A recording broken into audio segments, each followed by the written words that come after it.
वालेकुम, कैसे हैं आप सब। स्वॉट आज मैं आपको किससे मिलवाने वाली हूँ। ये हैं मेरे पेट्स जो कि अभी रिसेंटली मेरे घर आए हैं और इनका नाम हमने रखा है जैंगो मैंगो।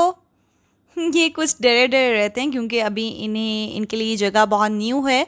तो आज मैं सोच रही हूँ कि इनके लिए कोई ना कोई टॉय सा बनाकर इनके केज में हैंग किया जाए। तो चलें सोचते हैं कि हमारे पास क्या है और इन चीज़ों से क्या बन सकता है। मेरे पास यहाँ पे कुछ कार्ड्स हैं जो कि पुराने पड़े हुए थे, मैंने उनको लिया है और सोच रही हूँ कि इससे क्या बन सकता है। तो चलें देखते हैं।